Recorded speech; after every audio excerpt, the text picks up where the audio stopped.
And we're live on Fake Whale with Sasha Stiles. Welcome, Sasha. Hi. Thanks so much for having me. This is something I've been looking forward to. Same, absolutely. So for everybody who might be unfamiliar with Sasha, she is a poet, artist, AI researcher, and innovation strategist, which I took directly off of your website or something like that. Because like we were just talking about, Sasha also has a book that just came out called Technology. So I believe this is a new release. Is that right? Relatively new. It came out in the US back in April, May. So it's been out for a couple months here, but yeah, it's still my new baby.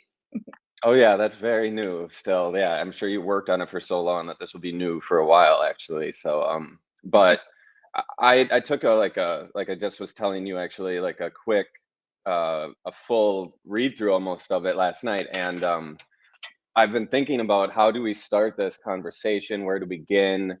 Um it didn't help. It made it more it made it very complicated, like, because there's so much and it's like covers so much ground. And then this morning I was like reading your bio and I was wondering where you had gone to school. What did you go to school for even? Because you cover so much territory and that didn't help either.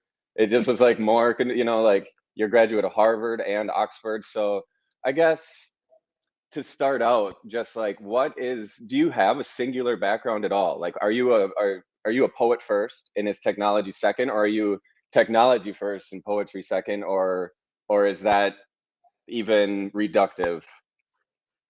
That's a great question. I think I'm still trying to figure that all out.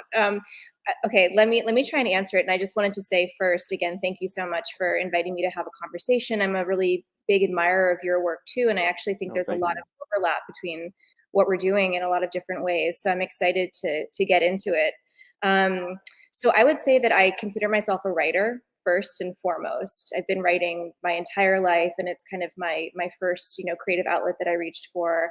And over the years, I've written short fiction, I write nonfiction, I've worked as a journalist, I've written lots of different things. I've written academic papers and all that kind of stuff. So I love trying to, I guess, get my thoughts down, get my brain onto the page in some way.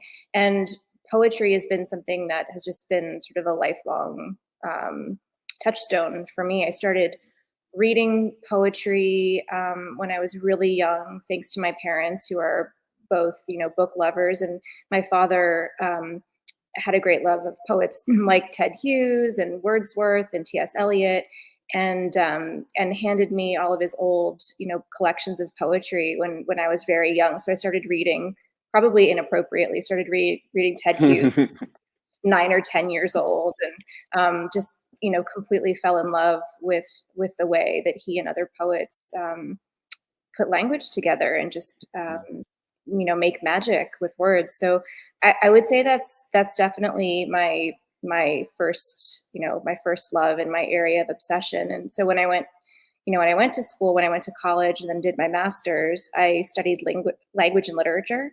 That was um, my focus pretty much throughout all those years of study. And I actually did a lot on postmodern literature, actually both modernist literature and postmodern literature. So, I spent a lot of time thinking about sort of taking language and using it in new ways and kind of hacking language and breaking it apart and making it do things that were a little unexpected or unfamiliar.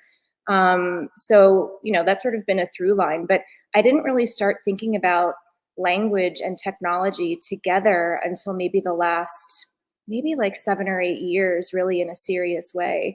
Um, I've been interested in technology all my life. I mean, it's kind of a corollary to being interested in language was this interest in science, and especially um, really kind of speculative investigations of the natural world. Um, my referring to my parents a lot, but they gave me a love of literature. They also make science documentaries, and worked when I was very, very young, worked with folks like Carl Sagan.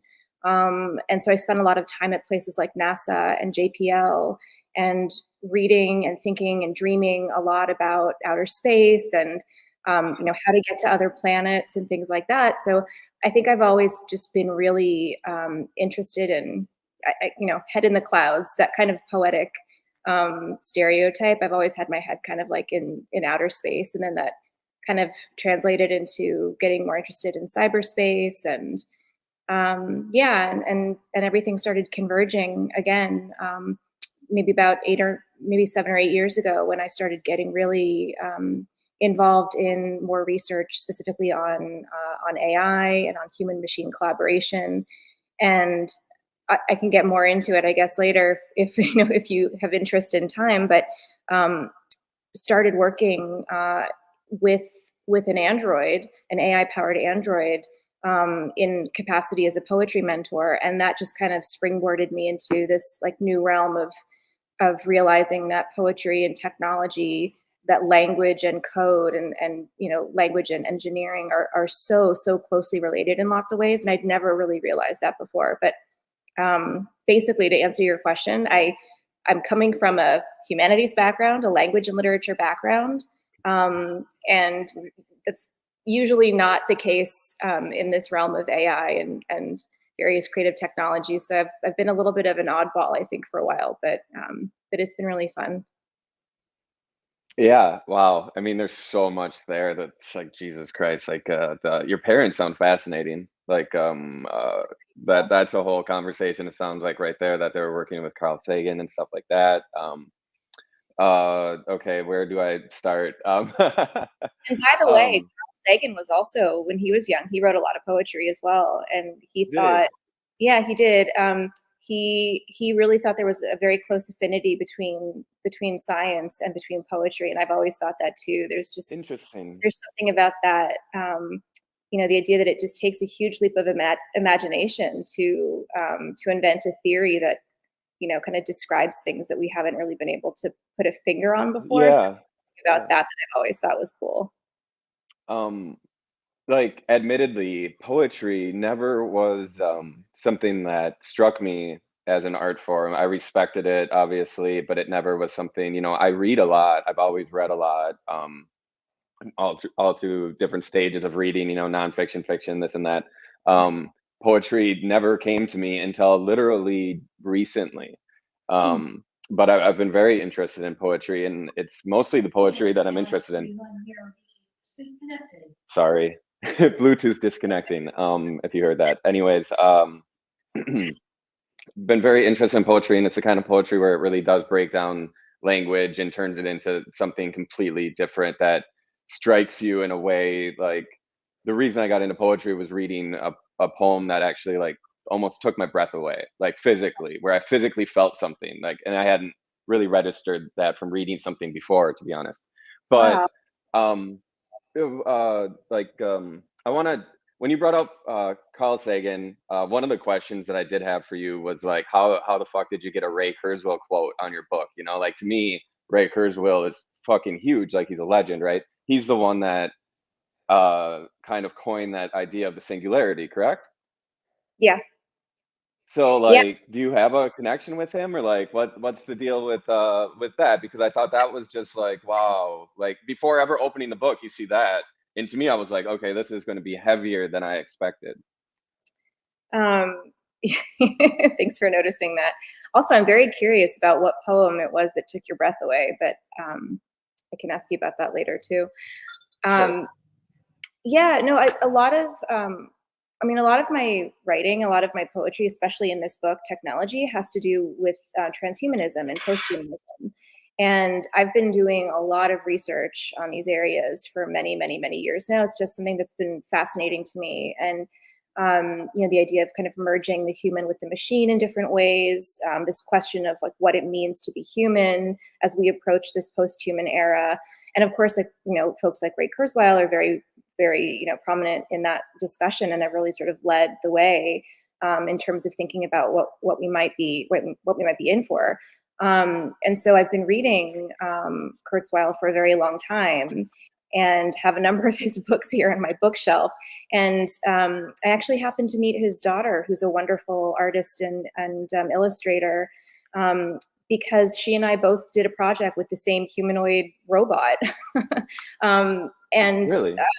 kind of, so this robot is named Bina 48, and she's been a little bit of a touchstone for a lot of my work. But I had gone up to the research facility where she's managed up in Vermont, Uh, and so just one, yeah, I'm sorry to interrupt, but I just want to make sure that like we have a through line of making sure I understand. So like this is when you brought up Android before, this is the same thing that you're talking about, right?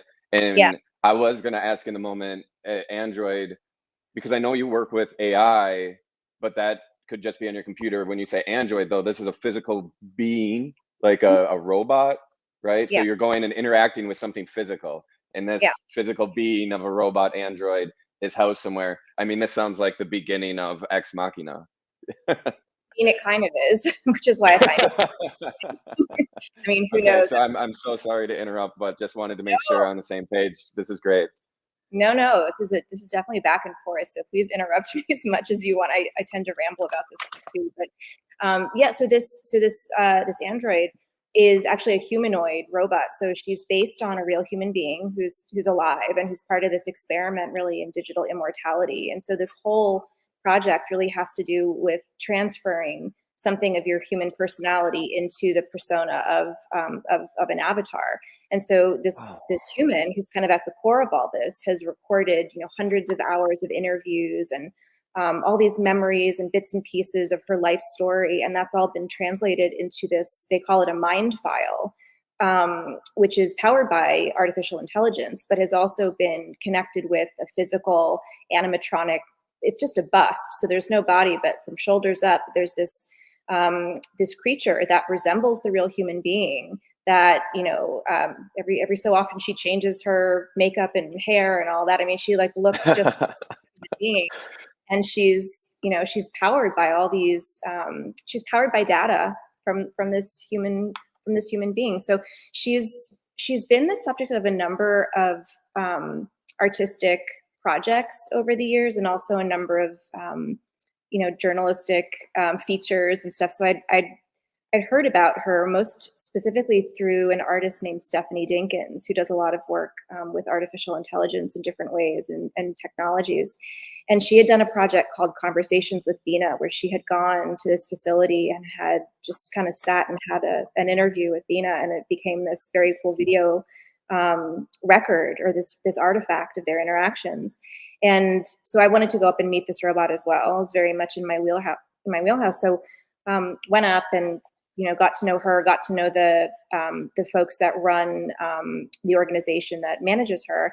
And when I started talking to them about my background in literature, they immediately said, well, she doesn't know very much about literature or about poetry, but we're very interested in connecting her with creative partners who can come in and serve as her mentor in different areas, and sort of play, I guess, basically play with them to experiment in what it would mean to share some of our some of the things that are really important to humans culturally, to share that with this android as she was being developed. So I started to work with them as a poetry mentor to Bina 48. And then to connect this back to Kurzweil, I happened to read this amazing, this illustrated essay in The Believer about Bina 48, and it was by a woman named Amy Kurzweil, who had also gone up and done some, she had spent some time talking to Bina 48 and had then turned it into a graphic essay. She's an amazing illustrator and does a lot of work with the New Yorker and other publications. And we connected and kind of bonded over our very odd shared experiences, and we're comparing notes on our interviews with Bina and our interactions, and just became friends. Ray Kurzweil's daughter, and very kindly offered to pass the manuscript along to him. And That's really cool.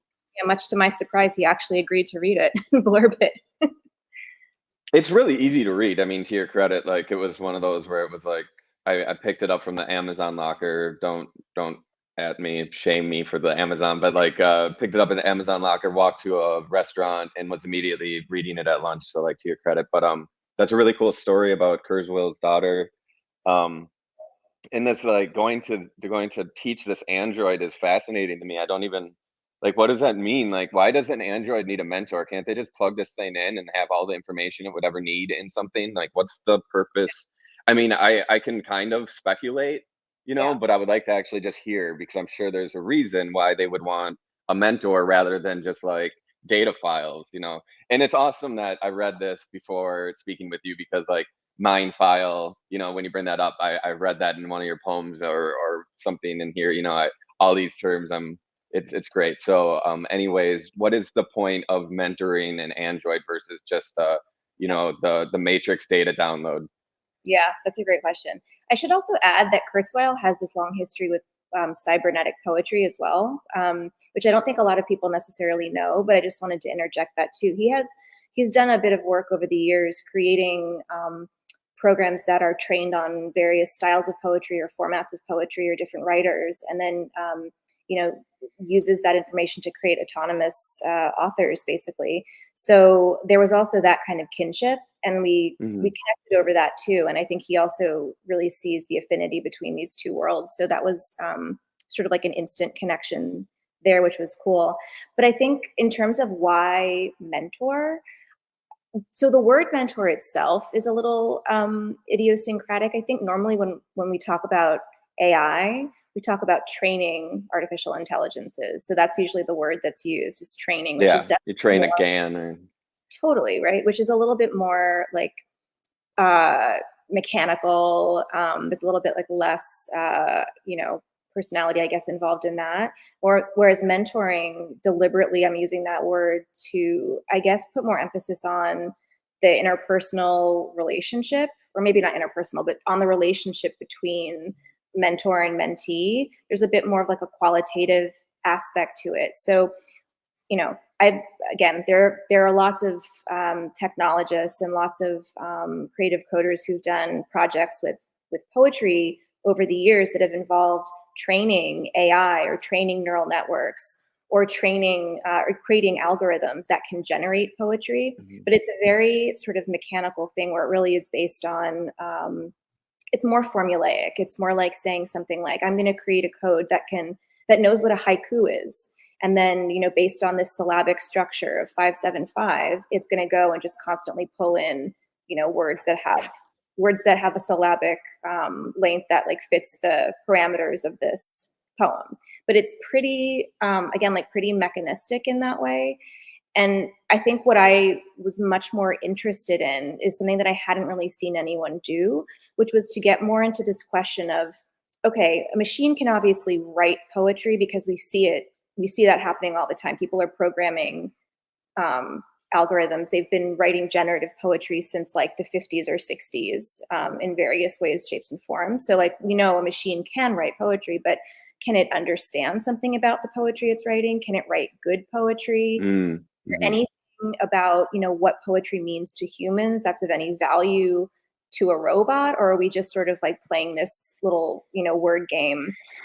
Is there something like a little bit deeper to all this? And I really started to think more and more about like we've spent all this energy collectively training algorithms to generate text, but what about trying to communicate something to a robot about like why humans invented poetry in the first case? Like, why do we as humans need poetry? And is that in any way relevant to a robot's or an emerging sentience needs?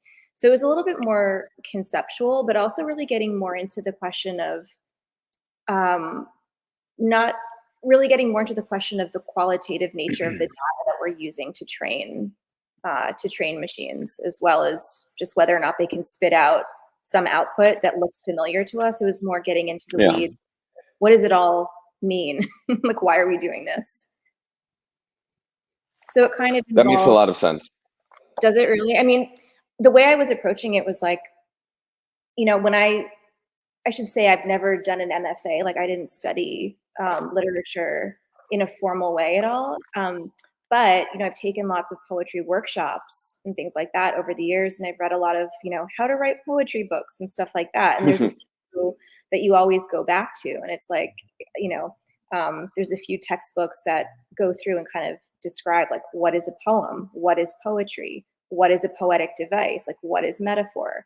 And those are things Mm-hmm. that when you start to break it down and you start to define that for a machine, it gets really difficult because it's really difficult to explain to a human what a poem is. I feel like it's something that we intrinsically feel like we know what poetry is, but then when you actually think about it, it can be so many different things. It can be visual, it can be auditory, it can be a concrete poem, it can be words on a page, it can be a slam poem, it can Mm-hmm. be poetic language that you hear in everyday conversation. It could be, a visual Yeah. poem that doesn't have any words. So just trying to explain that in and of itself is like kind of a big quandary. So it's just Well, sort of like poem is like art, right? It's like you can call anything art. It's like you can almost call anything poem. Like you can just randomly say 5 words and be like, that was a poem.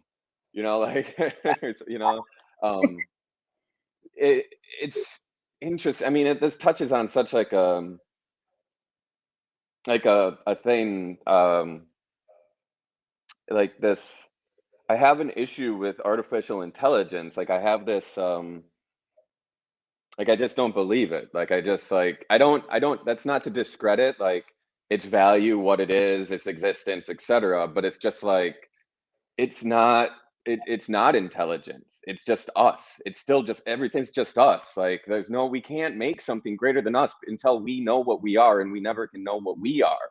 So like I don't understand how I don't this transcendent nature of AI that people give to AI. This like whatever. I don't understand it. Like it does not register with me. Like on any level have I never put like the machine Mhm. as a greater than to the human. It's like because how do we make something like that is greater than us when we don't know what we are, how, why? Like we can hypothesize all we want. We're never going to know. How do we interject that into something else?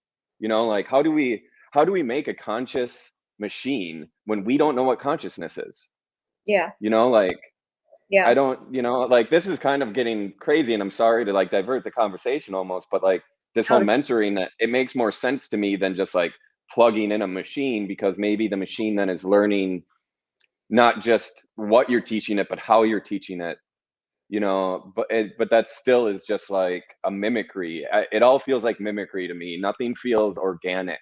Like there's not, and if I can tie this to your book, and like I was debating if I was even gonna to say this, and it's just so funny that I'm saying it, but like the and it's no offense, there's no shade, but like I love it. most of this book is like your writing, is like your own poetry, and I love your poetry. It's great. Like it's we can get into this later maybe, but like I read a lot of stuff like this, but it's like very like millennial heavy bullshit because it's like trying to interject the social media into it and stuff, but this is like actually very like thoughtful and meaningful. It feels like thoughtful is the word, but so but then I like when there's technology, which is your AI, right, that writes poetry. I like when it's the singular line, like as a piece, Uh-huh. those can strike me.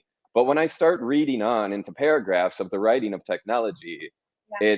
it feels empty. Like it just gets empty. Like your writing feels so full, like it's so romantic. Like I feel so like I laugh even reading your poetry, like it's like all the things. And then with technology, it's like you can get a one liner maybe out of it, but like when it goes on, it's just like that I don't buy it anymore. Oh, And that's like again, no shade, but I I think it's love. touching on exactly what I'm saying, where it's just like I still don't buy this idea of artificial intelligence, like Yeah. maybe there's something here within that mentorship thing. I don't know. But do you know what I mean at all? Yeah, yeah, yeah. I mean, this is so fascinating. This is like why I love having conversations like this because I'm constantly hearing different points of view on this. So it's funny because like I recently had another interview where the journalist was actually saying the opposite of that, and they were saying that if I felt competitive with technology because they thought the technology poems were better than mine, and they were like, What? That's no offense, insane. but it's just funny. Like I guess any kind of poetry is just going to be objective in that. Sorry, is going to be subjective in that way. Um, so it's But interesting you make it that so okay, maybe there would be something interesting if so at the beginning of this book, for everybody who hasn't read this book, first of all, get this book. And thank you you. make a distinction at the beginning that this certain typeface is used for technology, which is the AI. So like anything written in a certain typeface, we know is the AI speaking. So like it is a giveaway. I would be interested to, if it was all the same and you didn't give it away until the end or something, if maybe Yes. people would feel differently, myself included, maybe this other interviewer too, would be like, Yeah. maybe they Yes. were slanted to want to like that, because it's more cutting edge. And maybe I'm more of like a, organic romantic type. So I'm like, well, I just, lean towards this. Who knows? So, but anyways, carry on, please. So no, this is great. Like I have so many things I want to say. I'm trying to like think about how to structure them. But so I think right, like one of the things that I struggled with a lot when I was putting the book together and designing it was this question of should I separate my voice from the voice of my AI alter ego? And I think, even 2 years ago when I was just beginning to kind of feel this out, this field of generative text was still and is still so nascent that it's not like there's any rules about it. But I think there tends to be this unspoken guideline that you should be very clear about what you've created and then what the machine has created. Otherwise, there's this sense that maybe you're trying to pull one over on the reader, or you're not being honest about where your style ends and the voice of the AI begins. And I think for myself, I just thought it was an interesting experiment to have them sort of Mm. in dialogue that way, just even for myself to kind of see how they're interwoven and related. Like because I'm so close to it, I can read the technology sections and like instantly like remember, okay, that was spurred by this prompt and this is like latching onto this Really? training data. Like it's pulling in specific vocabulary, it's pulling in certain metaphors that I've used, it's pulling in, well, I should go back and so explain the way that I've used AI in this collection is a little different from the way that most other writers that I'm aware of have used AI or had used AI up to this point. Like even other writers that were using GPT-2 and GPT-3 tended to kind of use it as sort of like a generic off-the-shelf sort of tool where they were, just using it as is. And what I thought was a little bit more interesting for me after starting to use it that way for a few years was to start custom training or fine tuning the text generators that I was using so that it wasn't just kind of the generic version of GPT-2 or GPT-3, but it was that language model layered with my stylistic cues and my vocabulary. And so basically I took my manuscript in whatever stage it was at that point. I took all my research notes. I took, tons of kind of inspirational materials. There are a lot of poems and books that are referenced at the end of technology. I took a lot of sections of those, from articles that I'd read by people like Nick Bostrom to poems by T.S. Eliot that I was very influenced by, to some passages by people like Octavia Butler that were kind of an inspiration for Mm. various poems in the book. Took all of that, took those original source texts along with my manuscript and my notes, and put it all into this training data set that I then used to kind of, again, fine tune the Hmm. text generator so that it was starting to write a little bit more like me. Yeah, so there's the list of resources there. Yeah, this is great. That kind of, like that gave it a little bit more of a point of view. And I think that's why I started calling it my AI alter ego, because it wasn't me just using GPT-3, off the shelf. It was more taking the power behind that tool and then giving it things to think about that were similar to what I was thinking about, and kind of using it that way. So I feel like that made me want to position it as a little bit of a duet between like these two sides of myself as a writer, like the human side and the transhuman side, and kind of show how and where they converge and then where they kind of get teased apart a little bit more. So yeah, I mean, again, it's really interesting hearing that feedback. I think I still, like what I do is so heavily curated and it's so collaborative. And I think, for me, like a lot of the things that made it into the book are lines that struck me and resonated with me in some way. But that's also because they're kind of getting refracted off things that I was already thinking about or lines that I'd already written that were getting, they were getting like fed through this generator and like turned around and synthesized in some way. So they were really powerful to me. But I think it also probably depends on like every reader, whether or not it's going to resonate kind of depends on what's in your mind file as a human reader as well, which is, I guess, like the same, you know? I love how you use mind file so regularly like this without mind when you're mind file.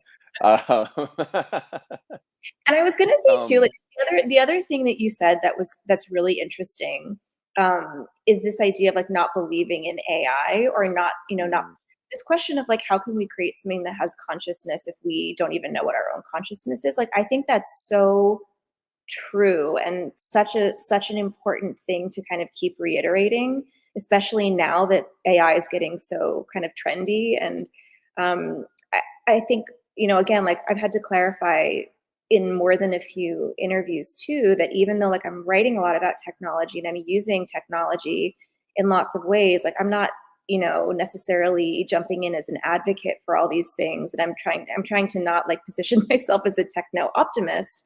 I'm kind of trying to be realistic about this all and come in as, someone that doesn't have a tech background and try to experiment and get to understand these tools a bit more and just like really immerse myself in it, like from my own curiosity, so I can become like more familiar with what it means to use an artificial intelligence. And I think what I've more than anything else, what I've realized is it's like a really good mirror for the things that are the human processes that are happening in my own head as a writer. And like I think that's been really useful to actually to see, we're talking about artificial intelligence, and I think the more I use it, the more I think about human intelligence as being a kind of an artifice. And so like thinking about like the push pull of like what we think of as intelligence and what that may mean um, in different arenas has been really interesting. And so like there's a lot in the book about not just non-human intelligence in terms of machine minds, but also plant intelligence and thinking about the way that animals and different species communicate with each other, or thinking about the way that forests exist as this kind of like primordial internet where trees are sending signals back and forth and they're mhm. communicating. And there's some kind of a sentience or a consciousness to that. It just happens to be very different from what we define as consciousness. So I think it's sort of like trying to break away from this idea that humans are the only ones that have that, whatever that is, that consciousness, and that it can exist in all these different forms. And if that's the case, then why couldn't the way that a machine computes data and synthesizes information, why couldn't that be a form of consciousness, just the way that the mycelium on the forest floor have a kind of consciousness? Mhm. So it's, in some ways it's like a little bit of a semantic discussion, I guess, but I just kind of like running with the poetics of that in a way. I mean, you're you're touching on so much. Yeah. I mean, I don't have any issue believing in the intelligence of plants, like the consciousness, even on some level of the mycelium. It's cool that you bring that up because it seems like it's a kind of a simultaneous conversation, not simultaneous conversation, but the rise of the conversations is simultaneously happening. It seems like we Yeah. have, and because that mycelium conversation and the intelligence of plants and the wood wide web, as the author, I read a whole book about this, like the understory, and then Sheldrake wrote the Yes. Sheldrake. that book, the mushroom book, that I read that as well, or most of it at least, where he calls it the wood wide web. There's even a documentary that he's part of, and I'm interested in all that mushroom shit. But then even how the interaction of like um, psychedelics and stuff like that are introduced into these things. So the idea of psychedelics and AI is interesting as well. Is there such thing? But that's a whole different conversation. No, Um, that's super. yeah. Yeah, the conversation of like not buying AI, I think it's really fascinating. I'm really on I want to start using AI and interacting with it. I just haven't found the way to do it yet. I've played with GANs and it's just so unsatisfying. Like GANs are so unsatisfying to me. It's not that. And poetry is interesting, but then I read the poetry and I'm like, I get it, but it's still, like I don't know. Yeah. But this is really fascinating. Like the entire conversation is just what you touched on something at the end too about like how it mirrors us and everything. And it's like obviously it's clear, but at the beginning of your book, one of the questions you even raise is like, what deep-rooted technologies, gender, race, class, stereotype, ignorance, bias, injustice are we coding into our legacy? Like Mhm. that's something that I just interviewed Operator the other day as well, and Operator was on panel with me in So London where we actually met. Yeah, I love them as well. But they brought that up too about like the about it was in relation to GANs, but like what data sets are behind the GANs, and then what biases are those data sets pushing forward. And so like those it's the same thing with language. It's almost like the responsibility of raising a child in that way, would you say? Like, not to make it like too grandiose even, or I don't even know what the word would be, but like there's a responsibility within this because just to, I guess, to bring it full circle, it's like it's not conscious. It's not like grabbing like just pureness out of the air. It's like we're giving it to it, and whatever baggage we got to be careful that we're not passing the baggage to that thing. Just like with a kid, like yeah, you can pass your bullshit on to your kid without them even knowing it, and then grow up to be a shit human and not understand why or whatever. Like so, like it's kind of the same thing. absolutely. Which is, I think, like why for me, and I haven't like tended to write about these things very much before, but like there's a whole kind of strand throughout the book that's all about parenthood and motherhood.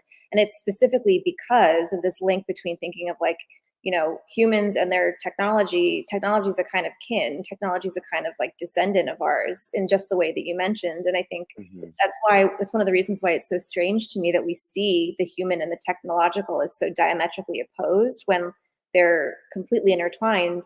And I think this also goes back to what we were chatting about earlier with the distinction between training versus mentoring in a way. I think really like what I was aware of with many of the poetry projects that had clocked when I was just starting to do this research early on was that a lot of them were using the same training data sets or the same canonical literature to train their poetry generators. So they'd be using all the obvious sources. They'd be using like Milton and Shakespeare and Chaucer and whatever, like the whole kind of litany. And it Hmm. was reflecting like that very white male European canon of literature, and it was generating things that were really inspired by that. So it's kind of perpetuating that notion of what poetry is or who a Well, poet is, what yeah, poetry and should.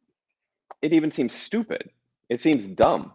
Like to me, it's either like it has to be, if you're gonna feed it anything, you have to feed it everything, Yeah, or like it has to be uniquely, completely. It can't be like if you're selective at all, it's not honest, or like honest to like the true human condition or the universal consciousness. It's just specific. so that's the thing. Like, this is so interesting because I've been thinking more and more about training data and canonical literature and kind of our collective consciousness in a way, and how all these things are related. And it's like, for me as a poet, I can't read everything that's ever been written, right? So by the nature of the things that I have read, like whether it's accidental things that have fallen into my hand, or I've gone into this workshop and this teacher has been an advocate of Sylvia Plath, and therefore, like I have a lot of Sylvia Plath in Yeah, my head. Whatever, I like you're totally get it. I'm the same. Yes, of course. so like we're all totally trained in that way. So it's so Yes. interesting to me to like think about the fact that we're all.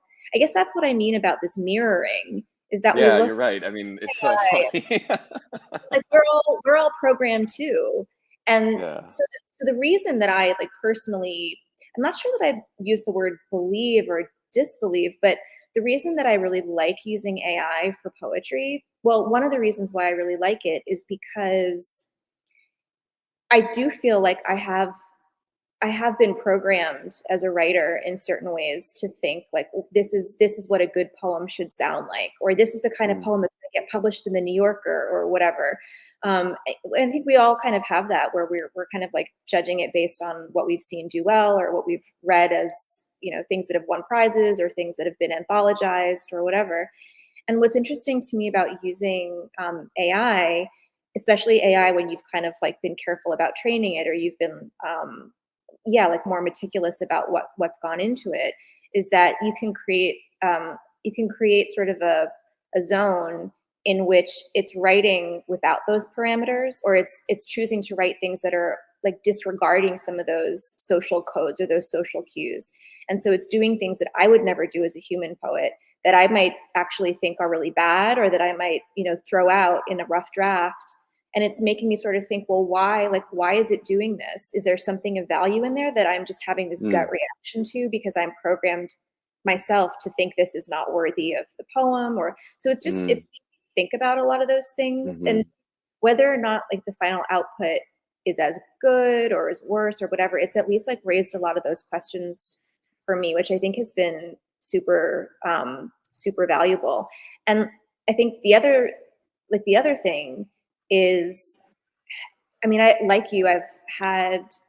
played around with GANs quite a lot, and I've played a lot around with like text to image tools like DALL-E and Midjourney and all those things. And I've always been like really sort of like on the fence about a lot of it. I think because a lot of the output that we see people posting and sharing just feels very sketchy or very kind of generic or whatever. But I think like there is something interesting about tapping into that sort of average of all of human input in a way. Like what you do with that is another story, but I guess I've really found it valuable to use an AI that is trained on so much text that I would normally never have encountered. A lot of language models that I'm using are trained not just on literature, but they're trained on, I mean, these large language models, like through OpenAI, are trained on like millions of pages of their website texts and things like that.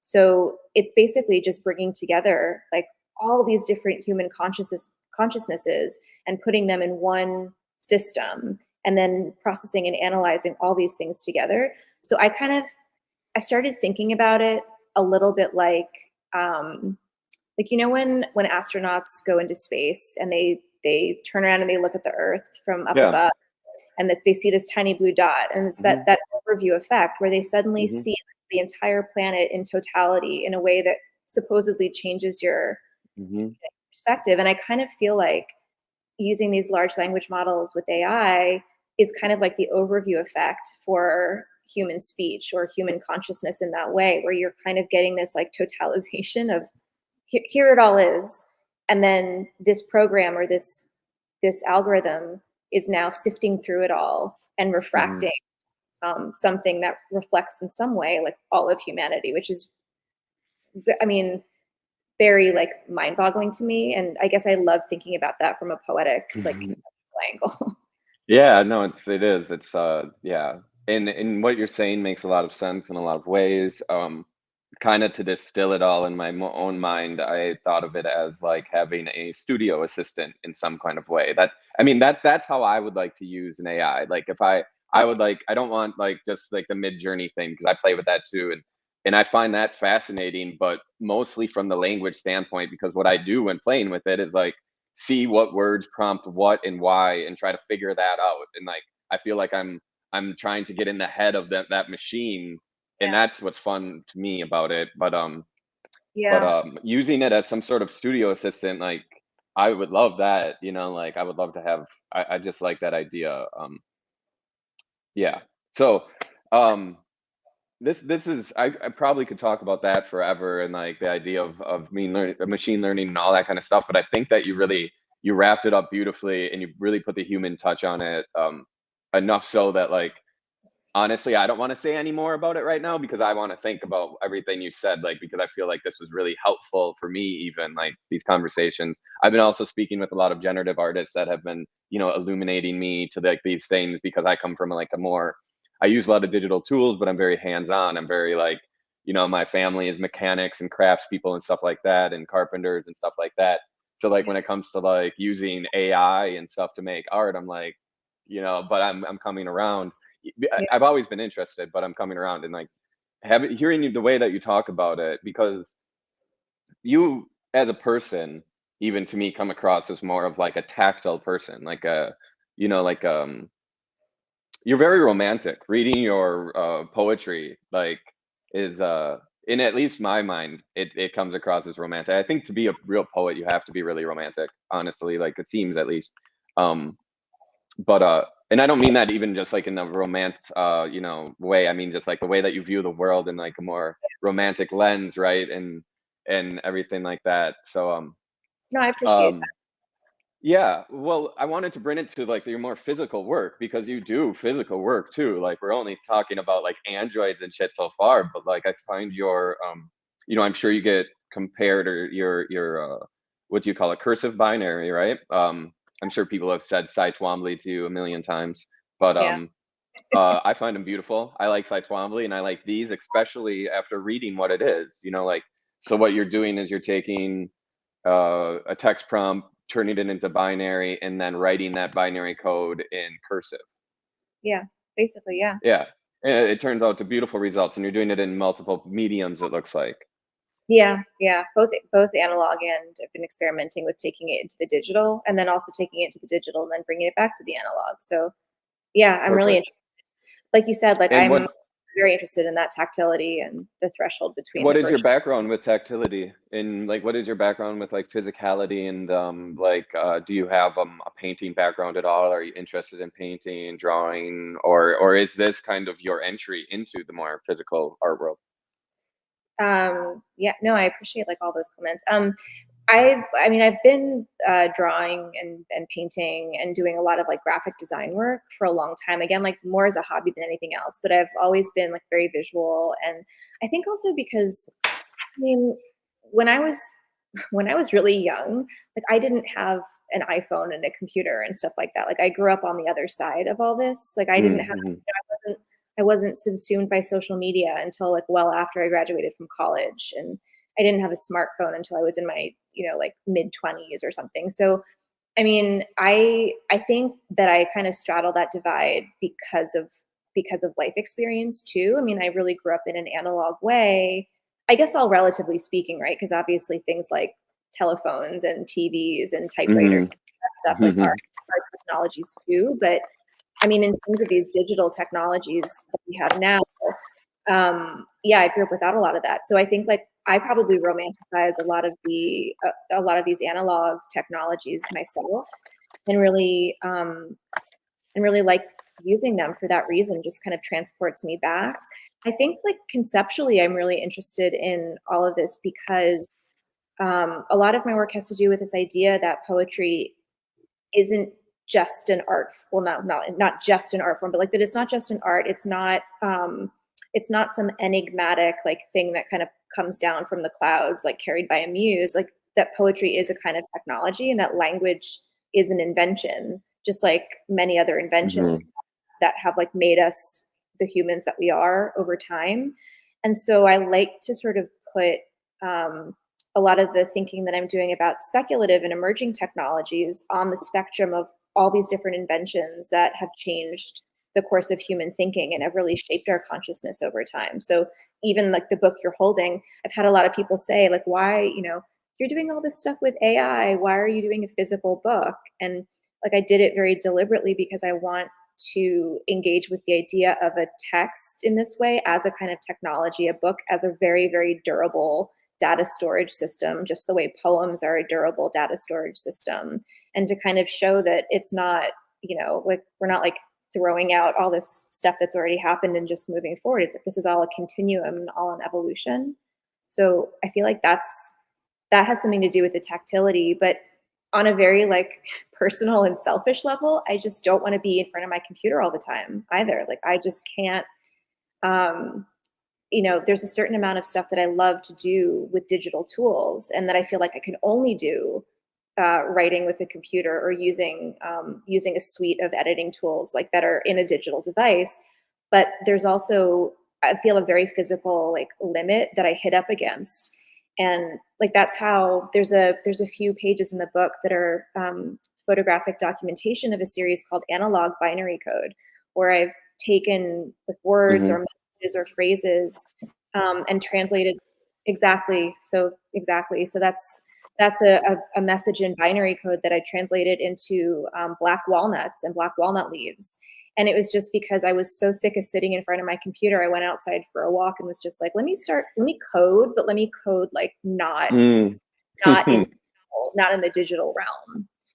So I think I mean, I'm curious, like how you kind of navigate the two as well. But I feel like there's this there's a physicality to so much of the digital that we don't talk about enough. And I like Yeah. leaning that. Yeah. Yeah. I love More these like yeah, the analog binary code definitely caught my eye in the book. You know, it's pretty genius. It's genius in its simplicity too, you know.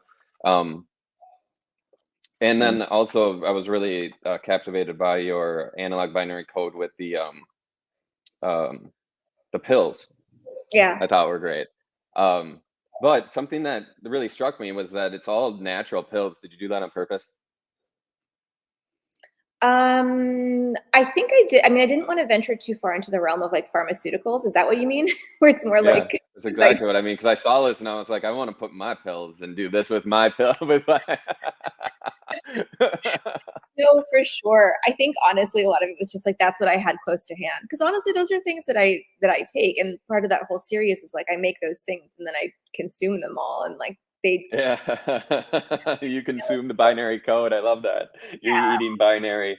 Melatonin fucks with me. I can't eat that shit. Like, I mean, it gives me the craziest dreams. Like, oh wow, yeah, just it's too much. Like, it's too intense. It's like going to the movies. Honestly, it feels like I wake up and it was just like that was insane. You know, like I've gosh, never that's tried valerium, magnesium. I'm not a big fan of. It's just funny. I'm reading here.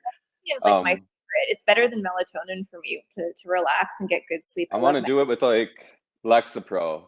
I want the Lexapro and, like, I'd love to see. hydrocodone version or something. Maybe we could like code messages back and forth. Various whatever our Do, current. like yeah, do, like, an antidepressant and a antihistamine for the allergies, you know, it's just yeah, but I love those, like, these ones really caught my eye, and I totally get what you're saying about wanting to get away from the computer screen, and it definitely resonates with me. You go pretty far, like, with the more even painterly where you're getting into it. Do you have a painting studio? Yeah, I do. I do. Are you So in the it? no, this is my off. Well, this is my office and my writing studio, and then I have a painting studio, which is much messier than this and has like drop cloths and canvases everywhere. Mm, that's So beautiful. It looks like you have a window and a corner there and everything. Whatever room you're in, I was gonna ask about, it's beautiful. thank you. Yeah, there's a window back there. I mean, I think a lot of the reason why I do a lot of these things like in nature also is because of where I'm situated. I lived in New York for a long time, but over the past 3 or 4 years, I've moved out to a really rural area, and I'm surrounded by trees and grass and all of that, and it's kind of shifted my focus a little bit. And I think that's also really inspired me to do much more work thinking Mm. about nature and technology on a spectrum with each other too. So I think, yeah, your environs probably have a lot to do with. Um, Absolutely. Yeah, it seems like you're quite lucky actually to have that, you know, ability to be out in nature a little bit more and everything like that. That's really great. I want to ask about this piece too. It doesn't give any description this is that I could find the unsubscribe. You are now unsubscribed. Is this purely aesthetics or it looked, you know, because it looked really worn? Did you do something? Is there a process involved that plays to the concept? yeah, there's a. I should have more documentation about this, and I need to And figure out. sorry to interrupt, just because not everybody who will be joining us in this conversation will be viewing. For people listening, it's like a very worn, almost crumpled, uh, brownish piece of paper that says unsubscribe. You flip the page, and there's another, you know, one that's folded, and it looks almost maybe it was mailed or buried. Even you can't tell, but it says you are now unsubscribed. So that's what we're referencing here. Yeah, so they are like physical, they're tactile objects. I have them all like in a big box here, but and it's part of a large series. Um, Basically, so the series started with this idea of taking terms and conditions and privacy policies and user agreements from a lot of Mm, the tech, from a lot of the apps that I was using, basically, and just kind of looking at the contracts that I was signing and starting to print out pages and just kind of examine them a little bit more. And I kept noticing things that felt to me like little moments of found poetry. Like there was, I think it was in a Twitter privacy policy or something where there was a line like um, the number of the number of what I can't remember exactly what it is, but like the number of hearts you have is public or something like that. I read that. Where is that? That's somewhere in here. Oh, it's a piece. You made a piece out of it. It's fucking awesome. I remember the number of hearts you have is public, and the number of hearts. Yeah, Yeah, it's it's something like your heart is public, and the number of hearts you've been given is public, or something like that. Yeah, it's great. yeah, it's like somewhere around here. I can't remember where it is, but things like that where I was just like, oh my God, that Oh is yeah, just a beautiful line. There it is. Your hearts and the number of hearts you have received are public. received are public. Yeah, it's great. But basically, it was just like taking these little tidbits and wanting to concretize them or make them So hold tangible. on, I'm sorry. Like, just breeze by that. That was in the terms and conditions of Instagram, I think it was Twitter. I have to look Twitter. back. Okay. Pretty sure Twitter. Yeah. I remind me at the end of this, like I have a similar story to tell about like terms and conditions or whatever. But go ahead, please. No, I can't wait to hear it. But yeah, there are a lot of little gems like that if you sift through, because there's so many metaphors that we use for these apps that are just so like poignant. Like there were a lot of lines I remember in Instagram, I think, about memories and also like families. I think for Facebook at one point they had a lot of terminology around families and family sharing and stuff like that. It's just like, wow, these are so like metaphorical. But yeah, those are all there are some of them are hand inked and some of them are just printed. And then there, all the paper I've aged it and crumpled it and stained it, and in some cases, yeah, I did like mail them and things like that. So they became these physical objects. And that the one that you just mentioned before was just obviously a play on like how we just click to unsubscribe and all that. Just Hmm. again, it's this play between, I guess it's this idea of digital materialism and like how there is weight and heft and like there's infrastructure underneath all these things that seem ephemeral and Hmm. virtual. Hmm. So just trying to like pin some of it down a little bit and create like a Hmm. tangible artifact. But I'd love to hear your story about terms and conditions. Okay, so in 2020, in October of 2020, I did it was actually my last solo show, which was, somewhat ridiculous because it was the middle of the pandemic, like like the heart of the fucking pandemic, October 2020. I have my, last solo show here in LA. And I named it Table of Losses, which, Mm, it's a great name. I really wanted it to be a more poetic name and everything, but anyways, Table of Losses, which I still love the name today. But it's that beautiful. name came from the terms and conditions of I can't remember if it was a specific airline or if it was just like the like Expedia or whatever I was going through. But I was booking a ticket, and it was the only time I think I had ever debated on whether or not I should get insurance, because it was the middle of the pandemic. Oh, I was going to my cabin in Wisconsin for the holidays, and I'm like, maybe I should get insurance because blah blah blah. And I'm looking at like, what does the insurance actually cover? Because I've heard, the stories of like, I'll look at that shit because like you're gonna run into something and it's not gonna cover it, because it's very specific. But this is very recent in my mind too, because I just pulled the screenshot I took to put in my next book, which we also can talk about books. But uh, Amazing. I got the name Table of Losses from within the terms and conditions for the insurance through either the airline or the website was what was called a table of losses. And it went through what was covered in the case of losses. And when you read the table of losses, it was like, okay, so it was like the coverage of the insurance was,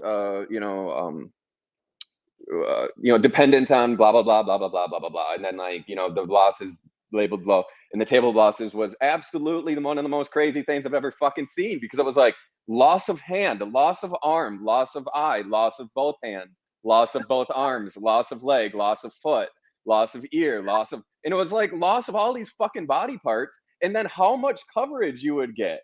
It was Wow. mind blowing. And so I screenshotted that and didn't know what to do with it for the longest time. I didn't get the insurance because I'm like, that's bonkers. But I screenshotted it, named my show that, and now I'm definitely putting that screenshot in my next book or whatever. But yeah, in the terms and conditions was this very macabre table of like all the different body parts you could possibly lose, and they weren't all 100%. There was like, if you lost like one eye, I mean, it was like only 50% coverage. It was Have another one. It's fine. great. But yeah, there's some crazy shit. Oh my God. Like even the way that like loss of, like that's poetic litany or something like Oh, it where was. It was profound. so the whole thing, it was even like, and it was structured as a table, you know, it was called a table of losses because it looked like almost an Excel spreadsheet, you know? Like Yeah, it was an actual table that had variables and things. It blew my amazing. mind, you know? It's one of those things where it's just like, I cannot, like, yeah, it Yeah, makes you think of like who the fuck was like sitting around thinking like we should include this and had to like sit there and make this. Like that's a sad job. But anyways, yeah. gosh, it So is sad. Good grief. That's so wow, that's really interesting. um You know, I was yeah, just yeah. thinking too, because we are talking about terms and conditions, and because you mentioned operator before, I recently Mhm. saw, didn't they do a project at one point where I they was gonna printed bring it up. Yeah, I talked conditions? about that. Go ahead though. Which one? I think, They've done a whole privacy series, and yeah, they did that the project in wherever in the Midwest where people had to sign a terms and conditions that they modeled after an actual terms and conditions of like they were signing away, and then they went and got their portrait taken in a room and all that. Is that what you're referencing? I well, maybe it's a part of that, or maybe it's adjacent to that. But I seem to remember like seeing at some point that they had actually printed out all the user agreements or all the contracts. I don't know like which companies it was for, but it was a similar sort of thing where it was just kind of acknowledging that there's like hundreds of pages of things that you're Hmm. agreeing to every time you like click that box or whatever. And so they'd That's print actually fucking genius. tons of it. Yeah, That's a genius idea for a book in general. I mean, for somebody to just go through every website that they can and find all of the terms and conditions and compile them. yeah. Then it's like if you want to sign for this, if you ever wonder what you signed up for, you can like reference the database of the. But they're changing. This is the thing. Right? They're changing all the time. Yeah, Every time you have to that's update true. your. Yeah, So I anyway, know. I mean, to a degree that yeah. I mean, they make it so that like I wonder if there's anybody on the planet that's actually read every single one because they update it all the time. You just have to click through it. Sometimes if you just want to get something done, you're yeah, like, I just want to make a fucking post. yeah. I know. I do. I think that's why I was sort of like at some point maybe I should take a Yeah, I deeper do look. too. I know I'm really yeah, I'm on the fence about that because like I remember hearing like the argument of a while back it was like kind of a chic argument to be like or in trend like I don't care if the government has all my data if I have all the, you know, comforts there is to have, you know, it was kind of this like apathetic flippant like whatever almost kind of like, you know, the new punk is like we don't even care, you know, but like I heard it again recently now, like from even a younger generation saying that. And when I heard it on the street actually in London, and I Uh-huh. was just like, I don't know about, I heard it from like kids maybe a decade younger than me, and it frightened me hearing them say it for some reason, you know, like, whoa, like that's fucked up. Like Yeah, what, like, but then I catch myself doing it all the time. Like we're talking about, how do you feel about that? Or like, what is, I don't know. Like that's such a weird thing, isn't it? Isn't it like definitely. because I like of course operators talking about this, so many artists are talking about it. It's such a hot topic right now, and I don't want to get lost in the rabbit hole of it or whatever, but like I guess simply like do we just keep clicking through these things or can we even really be held liable in the end? Could we all just claim like we were under duress when we signed that contract, like we were stressed into it? Yeah, I mean, seriously, that is true because it's like, I mean, there must be some sort of, in terms of practicality, like the idea that someone would actually have been able to go through it or that they'd be able to like understand what they're agreeing to or like let alone have a lawyer look at their agreements or whatever. It's like Yeah. we're signing these things Well, all it's the time. impossible. Yeah, completely. It It's is, interesting. yeah, the privacy stuff that operators doing is really interesting. And I think it's like also kind of interesting to think about. I mean, with with all art, but I think with poetry is like often considered this very confessional art form. It's like, you really Mm. are sort of bearing your soul in some ways. And I'm not a particularly confessional poet at all, but it is kind of You kind funny. of are. Well, You have it's so moments, right? it's funny because and like when you said before that you think the poetry is like more romantic, and it's I've always been told like in workshops and stuff that my poetry is very cerebral, like very like I I can, don't you know, I can see that know. too. Like I can understand why somebody would say that. I think me coming from a more cerebral place or like, you know, a more, you know, approaching okay, so maybe it was an expectation thing where it's like approaching this book as like thinking it's all going to be an AI and then it turns out to be, but I mean, the way that you are romantic and the way that you show glimpses of your like real true nature, I guess you would say, I think is very clever. So like I would almost venture to say too that maybe some people didn't even catch it. They missed it, you know, some of the times that I thought were really romantic, you know what I mean? Well, there's a lot of ways of encoding things with, you know, wordplay and puns and stuff. And like, Hmm. you can, if you come in and you have the right key to unlock it, you get it, but it's not there for everybody. So Yeah, there's something like, yeah, about poetry being private. We've actually, the operator and I have talked a little bit about maybe doing a, like a privacy poems project at some point. So we have to think about how that that might sounds cool. work. I would love that. This So is interesting. So you have a I'm book? loving everything. Yeah, I have a book coming out as well. Uh, I was trying to look through some of your more recent things and just see what you've been up to. I saw a post that I related to, of course, where you have a bunch of your book, and you say this must be one of great or life's great feelings. I think is Oh, what it says, and I totally related because it's like I recently saw a very similar picture of me with a bunch of my first book. About my first book came out in 2018, and I had that same thing of just like holy shit. Like I mean, I love books. I love coffee table books. I love art books. Like I love the physical nature of books. I've never read a book digitally in my entire life. I can't do it. If I wow. start reading one digitally and I like it, I just have to go buy it. Like it just same. And now I'm with music. I became the same way. I can't even Yeah. listen to music digitally. I have to go buy a record. Oh, But wow. but yeah, where was I going with this? I wanted to. Oh well, I wanted to tell you. You said you were interested to hear what poem took my breath away or whatever, Oh, yeah. and I wanted to. I wanted to ask you about like some of your influences and kind of like to bring this all home in the last one third of this, I guess. Talk a little bit about your influences and what you like and even music and stuff because I'm all interested in all that kind of stuff. But so for me, the poetry book that really hit me. So some poetry had gotten through to me, especially like friends' poetry, when I felt like knowing them and then reading their poetry.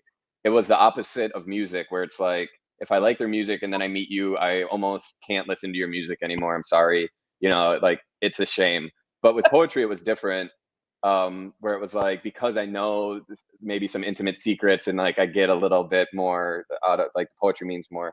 But the poetry book that really struck me, it was just recently, like I said, um, and it all was because of very personal reasons. Like I lost my mother when I was young, Oh, and it was even around Mother's Day, I think, that I found this book. It was a little pre Mother's Day, but Ocean Vaughn. I'm sure you're familiar with him. yeah, of course. Oh my goodness. Time as a Mother. I picked up Time as a Mother, and I was just like, what the fuck is this? Like, this isn't poetry that I read before. Like, this is like, this dude is like, or they, I should say. I'm sorry, but yeah, he like that was just some of those hit like a ton of bricks, and some of them made me laugh harder than I've laughed. I wanted to steal some things. Like I did steal some things. I just took lines like but then after that, in London, I actually picked up some books, which they're not really poetry, but he writes in a more poetic way. Are you familiar with Max Porter? Yeah, of course. Yeah. So I picked up uh, his newest one about with Francis Bacon, that tiny little one. I picked Yeah. that up and got like a kick out of some of it, but I didn't even start reading it. And then at the airport, I found it's and I haven't talked about it yet, but it's probably the best. I won't say best. The most impactful book I've ever read is "Grief Is a Thing with Feathers." I was Like gonna. I talking was, about it. It is like there was pages in that I was reading as going to sleep where I wasn't able to sleep after it. I was yeah. never affected by words on a page, and it's obviously because I lost my mother at a young age, and there's like this whole perspective of the children, of the dad, and then the Yeah. crow, which is just fucking amazing. It's just I never read anything written in a way that I felt I understood on a level that I felt maybe everybody can't understand this. It was Mhm. written. Felt like it was written in code, like we're saying. Um, Oh, Pages in that's particular that I have screenshotted where I was just like, holy fuck, like literal breath taken away, physical reactions to reading things. So, anyways, yeah, that's what I'm speaking of. So you're familiar with Max Porter? yeah. I've read Grief Is a Thing with Feathers, and I loved Did it. you I thought like it it? was amazing. I did. I loved. I mean, the reference actually because Dickinson's someone that I really love, and like there's that reference there, and I also like there's kind of these references to Ted Hughes and Crow as well. I think buried in that. Mm, So there's a lot of there's a lot of lines that kind of come together in that book, but I really, really enjoyed it. I thought it was beautiful. And Ocean Vuong is one of my favorite contemporary poets, writers. I guess, Ocean writes all sorts of things, but Yeah. I have the book that he wrote beforehand, which is I don't know if it's a memoir exactly or if it's fictionalized memoir or what, but I haven't read that yet. I heard it's it's intense. it's really intense. I mean, you'll probably love it. It's very intense, but very, very good. But the first book of poetry by Ocean that I read was Night Sky with Exit Wounds. That's such And a great name. I haven't read that yet, but just the name alone, I was just like, fuck, that's so good. Yeah. it's incredible. It's incredible. And I had the same kind of a visceral reaction to some of the poems in that book too. Um, but And yeah, isn't it that's what's kind of interesting about Ocean that might be kind of interesting to like your practice in like mentoring and AI is that English isn't his first language and he struggled to learn English, and in that struggle is kind of how he developed this new way of using the language almost, that like when you read his poems you're like, this, you haven't really seen something or felt something structured even or the same way, or kind of he has a very unique style that's kind of born of the way that he learned English. that's so interesting because I feel like we put so much emphasis on what it means to be a good writer, and to be a good writer it means like knowing the grammatical rules and spelling and Yes, having exactly. and all these things. But really, to be a good poet, you want to be able to break language and break the rules and do things that Hmm. stop and kind of makes your ear, catch for a second. And so I think there is something really interesting about poets who are writing in another language, that probably they're coming to that language with a really different perspective on it, and are using it as like this material in a very different way than someone who takes it for granted. So that's Hmm. super interesting. One of the first poems that I wrote with an AI tool, and this was like when I was just using kind of an off the shelf version of GPT-2, was a poem by Ocean Vuong called Almost Human. And I basically I read it in the New Yorker, and it was just this beautiful, very like melancholy, very sad, kind of eerie poem. And I was really caught by the title in particular. And I took the title, and then I took the first line of the poem, and I fed it into the text generator, and just kind of uh, as an experiment. This was just like me kind of playing with what would happen if I fed human poetry into a generator. This is like 2017 or something, or 2018. And I ended up just collecting some of those results and kind of putting them together in a poem cycle. So it was like this version, or this kind of weird transhuman kind of translation of what Ocean had written, sort of getting distorted and pulled in different directions. But I remember like that being one of the first little experiments that I did, was with one of Ocean's works. That's awesome. And so you touch on something, and I don't mean to divert because I want to hear about some of your favorites as well. But like that, the prompts, or what do you call them in the book? Do you know what I'm talking about? Where it's like you give the AI a beginning and then it just kind of goes off. Prompt, prompt or input Yeah. or So like, what? Just explain that real quick. You're just picking a prompt and then the AI is just running with it. How? Do you know what I yeah, mean? Like yeah. So, I mean, there's like how? lots of that's the funny thing too. There's so many different ways to use language AI, like different tools. So it's not like there's one way to do it, but basically, like fundamentally, it's just there's a box. It's like a Google search box or something. Any sort of browser-based interface Mhm. that deals with language. You have this little square with the blinking cursor, and you just type something in, and then depending on what you type in, you hit the complete or the generate button or whatever, and it's taking that and completing it in different ways. So you could Do you start set with a variable of like how many responses you want, or like how long, or how many words, how many sentences, yeah, anything? I do, but I Okay. change the variables all the time. Yeah. Um, and As I you can change see in the book. Yeah. Yeah, and I change the inputs all the time too. So like sometimes I'll go in with, you'll start with like an entire poem, or even I'll put like the poem a couple different times and change a couple things, and then use the first line of the poem so that when the machine's sort of thinking through, it kind of has a few examples of that particular poem. So then it'll be more likely to write something that's more in the vein of that poem. Versus if you take like one kind of standalone line, it's likely to come back with something a little bit less Hmm. predictable, more surprising. So, I mean, I've done yeah, like you said, there's different Well, approaches. I'll say, yeah, I'll say that my favorite prompt ones are the where you just ask you the same question over and over again. Those ones were my favorite of the prompts, Yeah, where it's just like, yeah, those. But anyways, yeah, I love those too because it's just so interesting how you can use the exact same query every single time. It comes back with something so wildly different. hmm hmm So that's without changing the variables really too much. It was kind of just wow. what happens. So yeah, that was pretty wild. But yeah, it's fun. Like again, there aren't really that many.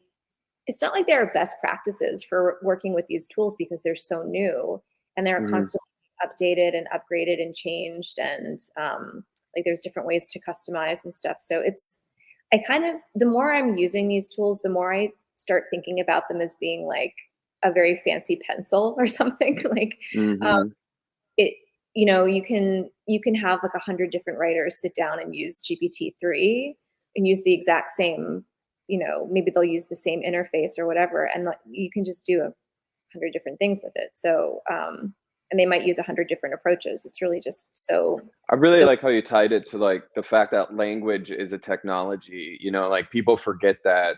I would, like most people might never in their life really realize or really contemplate the implications of what that means.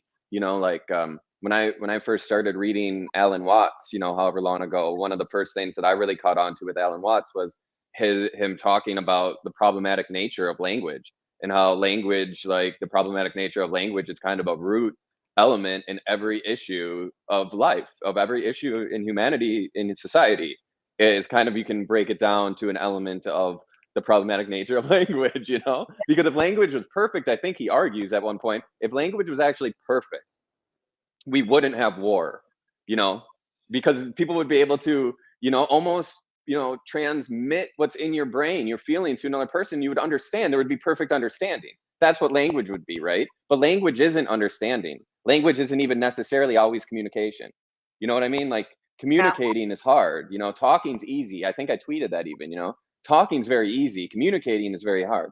So like the problematic nature of language is something I've thought about a lot. I've actually went through extreme phases in my younger days of being like, I don't want to say any, I've tried to, like my art will speak for itself. I'll never say anything around it. I don't want to put that nasty shit around my beautiful divine art, like I don't want to put that this human yeah, made bullshit around it. But yeah, yeah. anyways, so like I totally It's so true though.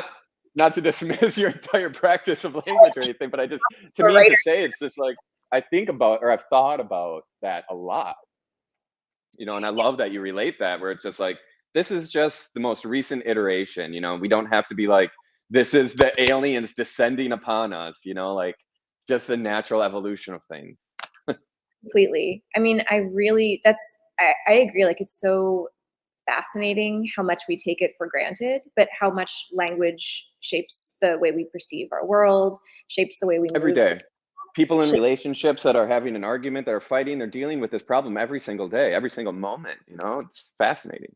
totally. Well, there's like this really famous example of there's a line of like ancient poetry where I think the poet Homer described the ocean as being the wine dark sea. So it's like this really famous line of poetry where it's very confusing to read it now because we're like, who would describe the ocean as being the color of wine? Like that makes no sense at all. The ocean's blue and wine is red. And so there's this hmm like, there's it's again like this kind of famous thing where people have sort of gone back and forth trying to figure out like what that meant. And I think it has something to do with, again, the words that we use to describe colors have changed so much over time. hmm We keep I think kind he of, was drunk. I'm just joking. I mean, he drank a bunch of red wine. It's pretty easy one. there you that's it. That solves it. It's funny. It's like there really is this. I mean, I feel like maybe this is like particularly of interest to you, but just like the number of, or might be particularly of interest in terms of color and like monochrome and all that. But like it really is interesting to me how the more you kind of create words for things, the more those things exist. And if you don't have a word for it, they don't exist. And I think this Mhm. circles back around to what I think a lot about in terms of like cybernetic emotions or the lack thereof, or any of these kind of more esoteric Mm. things we're thinking about is if you don't have a vocabulary for something, or if you don't have a way to Hmm. articulate something, it just won't exist. And I think a lot of It's how fascinating. but like, and really like how poetry is, we use poetry to kind of help us understand things or help us experience things that we otherwise not might not be able to put a finger on. So I just, yeah, I think there's something really interesting about that, um, Hmm. and about this kind of What? movement, or Yeah. like a proto consciousness, or like just kind of an inchoate swirling of, Mm. and then being able to define those feelings or Oh, describe, yeah, yeah, yeah. that changes Proto everything. consciousness is something I've definitely heard before. That term, I love that term though. And it reminds me also of Stanislaw Lem, uh, Uh-huh. the consciousness, ocean planet, or whatever. I think they use that term, proto consciousness. But also, Yeah. what you're saying, it reminds me of when I lived in Minnesota, and which is like the most snowy, coldest place in America that you can go practically. Wow. And I think people would bring it up actually, but and apologies for not knowing the politically correct term at this moment, but like the Native American Alaskans or whatever, like Eskimos, I don't think that's politically correct. But they would say, like they had how many words for snow there? Like Yeah. that in their native language, how many words for snow they would have. And I would think about that a lot because living in a place where there's snow, you understand that snow is not just snow. Snow Yeah. is millions of different kinds of snow depending on the wetness, the dryness, the size, the flake size, how it accumulates. And to have different words for it would make a lot of sense, especially when I'm talking to my dad on the phone, asking about the road conditions. Yeah. It would help. What kind of snow did we have? And it's like, it snowed last night. Well, did it blow off the road because it's so dry, or did it accumulate and freeze overnight? But it reminds me of that, where it's just like, whenever I hear that kind of thing, that this certain language has so many words. You hear this about like ancient languages too, like the Romans had so many words for blah blah blah. Yeah. It always makes me think. It's always fascinating to me. It's just like, just because we don't have those words means we don't have those things even. It means that we don't even have the idea for it. Yeah, Like that's, we don't even, the and snow it's is, kind of sad to me. There's almost a bittersweetness to it of just like, what?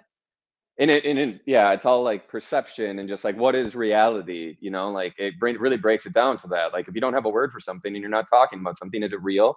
Like are you experiencing it? Or like if you experience something and you don't have a word for it, like is it, can you, or you can't describe it, what is that then? Like is it, yeah, it's fascinating to think about. And like hmm. all of this playing into your practice must be just like, I guess that's a really good question. And then I do want to hear in closing what, your inspirations, what are you reading? Because I want to know and stuff like that. But like, is it hard for you sometimes to bring this all home all together, to like wrangle it all in? Like, because it is so broad and all encompassing. And like, I mean, in this conversation, we're speaking about, problems maybe since the beginning of history, or like not even problems, but just like issues and like topics that span the meaning, like the meaning of life almost, like, so like, is it tough sometimes to think about that, to think so far in the future, to have to, like, you're thinking about the beginning of language and the future of language at the same time? It's so much. Like, is it hard sometimes to wrangle it all in and to like focus and be like, this is what I'm gonna do. This is what I want to do, or like this is, where is your lane, or to find your lane would be, because even me, and it's a multidisciplinary artist, I can find it hard to find my lane. But with you being, so intellectual, academic, even, you're interacting with institutions, you're interacting with some thought leaders, all these, like, is it difficult ever to like wrangle it home into a personal practice, or something that touches home? That's an excellent question. It's so fun. It's really exhilarating, and I don't think I would like change any of that. I mean, I think the fact that, what I'm doing is situated kind of at the nexus of all these different circles is really exciting. So it's like, yes, there are all these institutions, there's these technologists, there's the poetry establishment and like the traditional publishing world, there's the crypto world, there's all these Yeah, different exactly. things. And And it's you're really covering it all in this book, and like it's all in here. yeah, like very weirdly. It's so funny, but like, yeah, there's all these different things that have sort of converged in this one area that just feels super exciting to be in right now. So I really love that. But yeah, it can be hard to focus in. I think in general, the way I feel like for most artists this is the case, and for poets, like our brains just kind of pull in lots of diverse data points, and then like when those things spark something, like that's the best feeling in the world. So it's kind of nice to have all these different kind of overlapping areas of interest, because it's leading to a lot of interesting cross pollination, which Mm-hmm. wouldn't happen if I was just doing an MFA or if I was just focusing on AI or anything. So I think it's like the fact that it's all these different, like you know, a lot of different mediums, a Yeah. lot of disciplines, which I think is really I was fun. gonna relate it to my own practice where it's like it keeps it really fresh and like you kind of wait for the thing that feels right and then you can kind of follow that path, but it also keeps everything from being too stale because at least for me, um, no one ever sticks around like permanently, forever. Like, it always is like, the next project is usually something different, and then the project after that is something kind of different. And then maybe the project after that wraps around to, kind of what I was working on before. And I'm sure it's somewhat similar.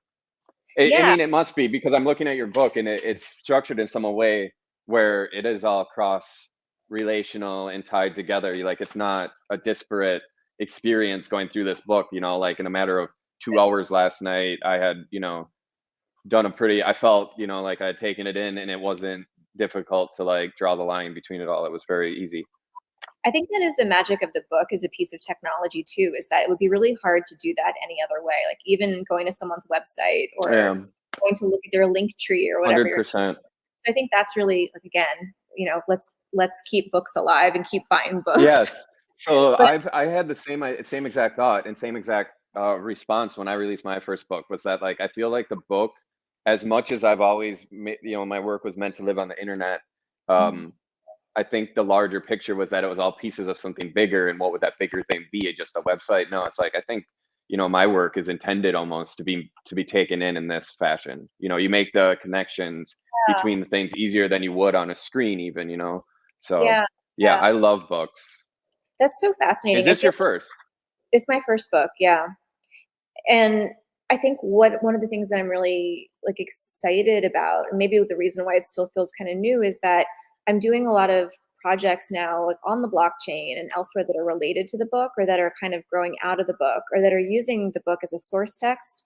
But it's been a good springboard for just, you know, for me to just take some of these themes and then run even further or go even deeper with them. So like again, you know, relating to a lot of the work that you're doing, I've been spending a lot of time over the past couple of years thinking about how to translate some of these poems into media rich pieces. So like poems that are you know, visualized using digital software. And you know, there's my studio partner is a music producer, so we've been like playing around with electronic spoken word and Cool.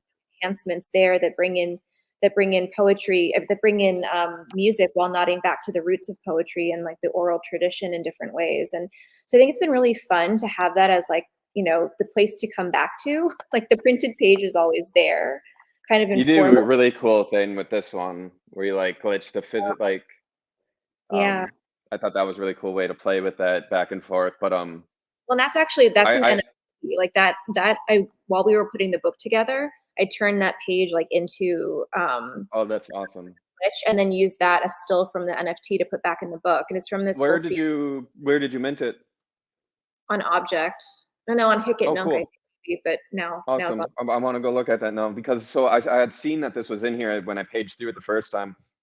And then when I came upon it last night reading, I intentionally like tried to read it fast. You know what Mhm. I mean? So that the glitch like actually worked on my eyes as Yeah, to see if the comprehension in my brain would like yeah. crumble kind of. And it did. I was like, holy shit, like this is cool. Like it was really fun. Oh, Um that's cool. I'm glad to hear that. That's fun. so What's so you when is mint on Hikak. I did. I minted on Hicket Nunk, which is no longer around, but that was my entry to the crypto world was through Tezos. Right on. And so, yeah, I just wanted to ask quick about that, like that you mint on Tezos primarily or solely? I not solely. I started off solely on Tezos, and over time I've done a little bit more on Ethereum. So I have I've minted a bunch of poems on Foundation. I just minted Okay. my super rare Genesis actually a couple weeks ago, which is a long poem. That's actually in the book. It's the one that you mentioned where it's the same prompt over and over and over again. Oh, cool. turn that into like a long video poem, and that's on Super Rare. So it's like, you know, a few different platforms here and there. I actually have there's another poem in the book that's an AI poem, which is coming out as a series of like 30 mini poems on quantum in about a week and a half too. So Nice. yeah, so there's a few things that are out and about on different platforms. Awesome. Yeah, definitely. And obviously you promote all that on your social channel. So everybody listening, these are all Yeah. very cool events. So definitely follow Sasha. She has exciting things coming up. This When's your book, when's your yeah, I was out? gonna say, like, I'm working on my book, my second book. Well, I guess it's technically my third, but it's like my official second. It's an official follow-up to my first. Hopefully, like a little less than a year from now, like June-ish, July-ish next year. But That's yeah, we'll see. Manufacturing times with books right now, I'm sure you're familiar right now, like manufacturing times for everything increase. I own a record label too, and the vinyl times tripled over the pandemic, and now we're sitting at like 6 months for a fucking vinyl, so oh my however long it takes to publish the damn thing once we design it. But as you know, the design and all that is a whole another phase. Like I wanted to ask you because right now I'm entering into the idea of, so what I did, I just got back from the desert. I was out there for a week, just isolating so that I could compile the book. Like it lovely. basically excavating 4 hard drives, like encompassing, 6 years of work. You kind of need to go somewhere and isolate to be able to fucking do that. And so I did that, and then I started like seeing a slight conceptual narrative that I want to run through the book. And I think that your book actually came to me at a perfect time because my books are very image heavy. Obviously, like my first book was primarily almost all images. There's really no words besides in the back with the titles. And at the beginning, there's an intro that someone wrote. Mhm. Um, your book is almost all words and stuff, and I'm going to include more words. Dare I say a few poems in my book, but they're really not poems because they're all just like, it's like a list of piece titles, but I just like how they all look together and it kind of turns into a poem to me. Sounds like a poem. Um, yeah, so the way that I like writing. I like it a lot. I did really well at creative writing when I was in college. When I went to art college, and I took creative writing, and it's not something I ever expected to like. And I aced everything. I really loved it. But I did really well. But anyways, there might be a little bit more writing, but compiling your book, like how was that process? And like you worked with this publisher, the Black Spring Press Group. Can you just walk me through, kind of concisely, did they approach you? Did you approach them? And then from there, working with a designer and putting together a book, like just tell me the experience. Yeah. I mean, it was honestly, it was a long process getting that manuscript to a place where it was ready to be published. And I had submitted it in various forms over the years to different presses, and it wasn't accepted. And I think because it wasn't anything like the way it is now. I mean, the first time I submitted it was when it was 100% human poetry and there was no Oh AI. my And it gosh. was me writing about my relationship with technology, but it was totally a different book. And then that's the manuscript I ended up training the AI on, but it's evolved quite a lot. Um, Hmm. I think I got introduced to Black Spring because I'd submitted my manuscript and was a finalist for a prize they were running, and just kind of struck up a friendship with the publisher there. And they were, they were really open to the idea of doing something more experimental. I don't think that there's basically not any other press I can think of that I've been in touch with, at least not here in the States, that focuses in poetry that would have published a first Hmm. book as a hardcover, and they certainly wouldn't have included Hmm. full color imagery or anything like that. So I was really happy that the publisher actually, insisted on doing it, like a cross between a poetry collection and a fine art book in a way. So Hmm. that was really exciting. And once they sort of suggested that that could happen, I printed everything out. I printed out all the art that I wanted to include. I printed out, like all Really? the poems, and I took over the entire floor and just started physically like placing things and No. trying to Wow. figure out. Okay. Jesus. Now you're making me feel pathetic. Not like I have to do that. I think that's what a lot of poetry collections start that way. I mean, a lot of my friends who've written poetry collections print out every single poem and then figure out like, you have to physically put them in order, and it really Now, helps to but see them. you write, do you write physically or digitally? When you write a poem, or do you write that by hand or do you write that on your computer? I do a bit of both. I mean, I often like jot down notes in longhand, but I really find at this point that I like editing on the computer. I really like the act of going through and typing things in and moving things around on the Hmm. computer. So that's kind of I my can understand that. I use my notes a lot. Like, I'm sure it's nowhere near similar, but I like typing things too. But it's yeah. interesting to me that a book that is primarily text, the person who made it felt the need to print it out into imagery and then go that way when, like I don't print all, because I'd be printing like 200 fucking images. Maybe I should do that, but like I'm not going to.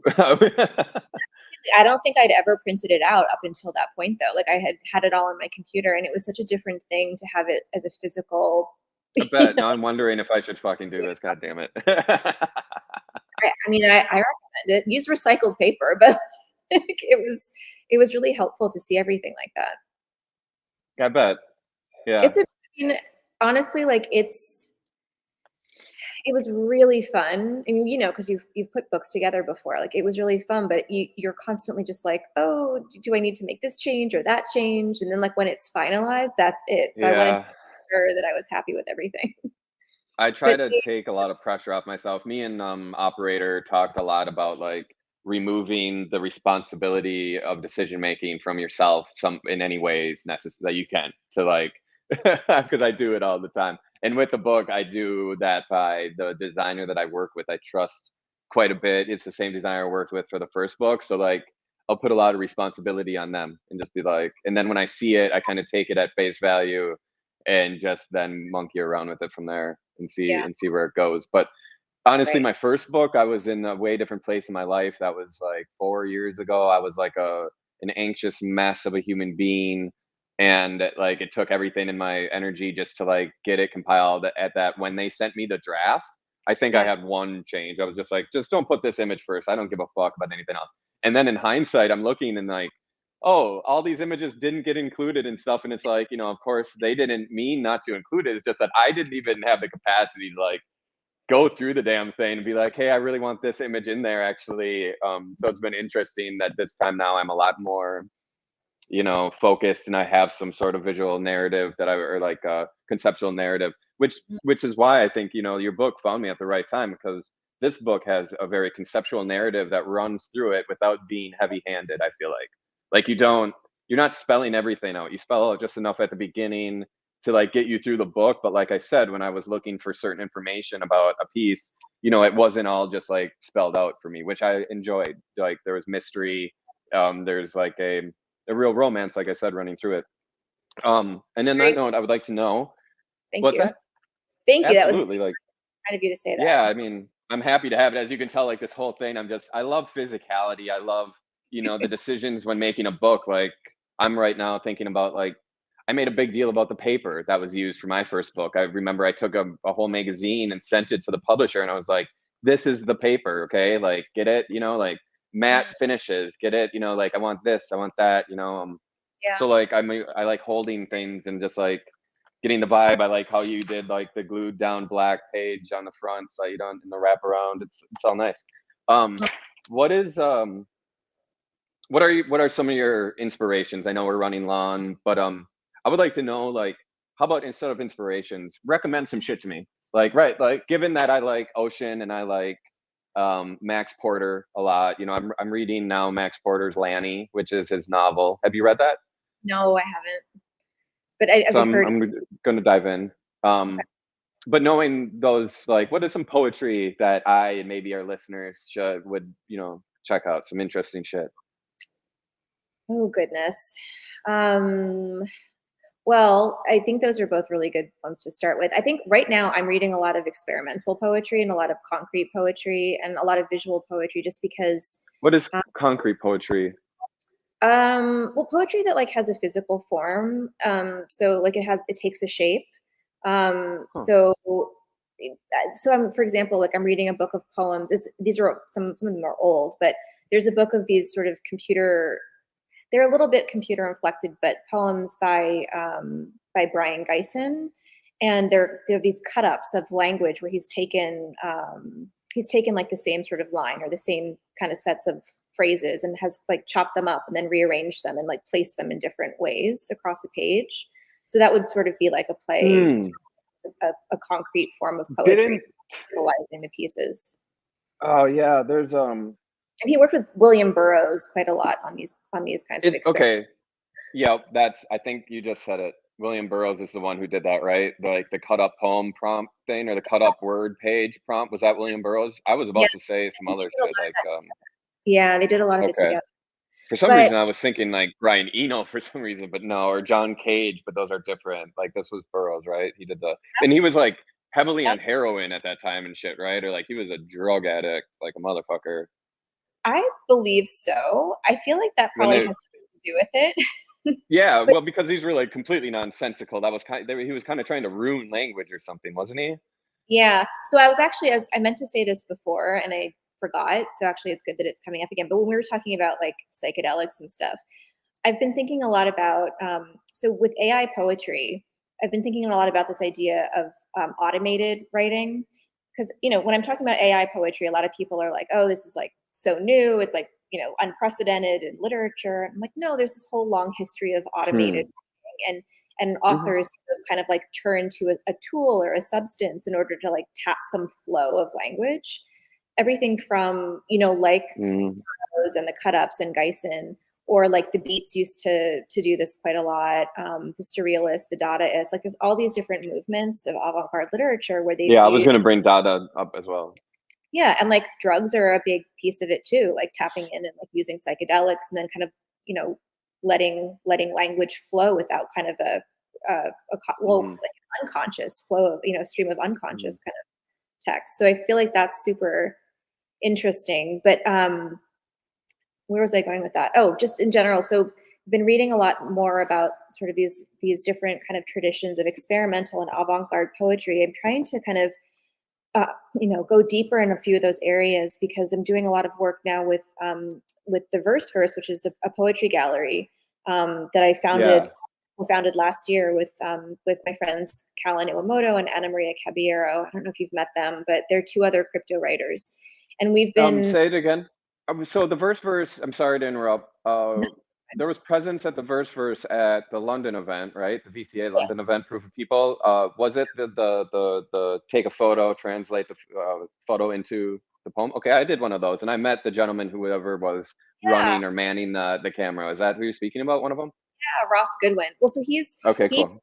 came on and collaborated with us to do that piece. He's one of the pioneers of generative language in a way, and I've been a fan of his for a while. So was happy for him to come like collaborate with us. But the other two that I mentioned are the two co-founders of the Verse. So Callan Iwamoto, who's a conceptual writer and does a lot of very cool blockchain-based conceptual writing projects.